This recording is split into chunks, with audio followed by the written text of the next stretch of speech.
ডেস্কে বসে কাজ করতে করতে ঘাড়ে ব্যথা হয়ে যাচ্ছে, কোমরে ব্যথা হয়ে যাচ্ছে, হাতে ঝিনঝিন করছে, দিনের পর দিন একই সমস্যা, কোনো সমাধান হচ্ছে না। ডাক্তার দেখিয়েছি, ওষুধ খেয়েছি, কিন্তু কোনো সমাধানই নেই। কি করা যেতে পারে সেই সলিউশন বলবো আজকে আমি আপনাকে। তো ফার্স্ট, ডেস্কে বসে এই সমস্যাগুলো কিন্তু খুবই কমন। সেই জন্য ফার্স্ট আমাদের যেটাকে ঠিক করতে হবে সেটাকে বলা হয় আর্গোনমিক্স। ফার্স্ট আমাদের একটা ভালো চেয়ার ইউজ করতে হবে যাতে আমাদের আর্গোনমিক্সটা ঠিক থাকে। আমাদের স্পাইনের যে সি কার্ভেচার, সেই কার্ভেচার সার্ভাইকাল লর্ডোসিস বা থোরাসিক কাইফোসিস বা লাম্বার লর্ডোসিস, এইগুলোকে কিন্তু প্রপার সাপোর্ট দেওয়ার জন্য একটা ভালো আর্গোনমিক চেয়ার ইউজ করতে হবে। দরকার হলে এক্সিস্টিং চেয়ারে এক্সট্রা লাম্বার সাপোর্ট লাগাতে হবে, যেটা অ্যামাজন বা ফ্লিপকার্টে অনলাইনে ইজিলি পাওয়া যায়। এছাড়াও আমরা কিন্তু সফট পিলো ইউজ করতে পারি আমাদের লাম্বারের পেছনের এরিয়াতে ইউজ করার জন্য।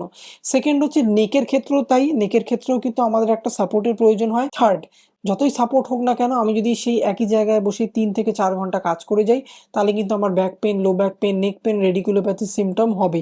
সেই জন্য এভরি 20 মিনিটস আমাদের কিন্তু একটু উঠে দাঁড়াতে হবে, একটু gentle range of motion exercise, যাতে আমাদের নেকের সাইড টু সাইড রোটেশন হতে পারে, সাইড টিল্ট হতে পারে, ফরওয়ার্ড ব্যাকওয়ার্ড বেন্ডিং হতে পারে, ইভেন স্পাইনের জেন্টাল রেঞ্জ অফ মোশন হতে পারে, নেকের স্ট্রেচিং হতে পারে, বা একটু 2-3 মিনিট হাঁটা চলা হতে পারে। এই ধরনের অ্যাক্টিভিটি যদি আমরা এভরি 20 to 25 মিনিটস করি, তাহলে কিন্তু আমাদের এই সিমটম হওয়ার চান্স অনেকটাই কম।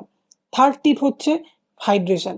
প্রপার হাইড্রেশন মেনটেন থাকলে তখনই কিন্তু মাসেল এফিসিয়েন্টলি কাজ করবে, প্লাস মাসেলের সেই জন্য proper hydration is very very important. Fourth হচ্ছে সকালবেলা ঘুম থেকে ওঠার পর প্রপার স্ট্রেচিং করা আর কিছু স্ট্রেংথেনিং এক্সারসাইজ করা for the spine and paraspinal muscles. কারণ আমাদের স্পাইনই কিন্তু আমাদের পশ্চারকে সোজা ধরে রাখতে সাহায্য করে, যার জন্য আপনি ডেস্কে কাজ করছেন বা দাঁড়িয়ে অফিস যাচ্ছেন বা অন্যান্য কাজ করছেন। সেই জন্য spine is very good and spine is precious. সেই জন্য একটা ergonomic chair, proper set up, তার সাথে stretching exercise, regular interval, hydration break, আর প্রপার নিউট্রিয়েন্ট প্রোটিন জাতীয় খাবার খাওয়া, আর প্রপার এক্সারসাইজ করা নিজের ব্যাককে আর স্পাইনকে ঠিক রাখার জন্য।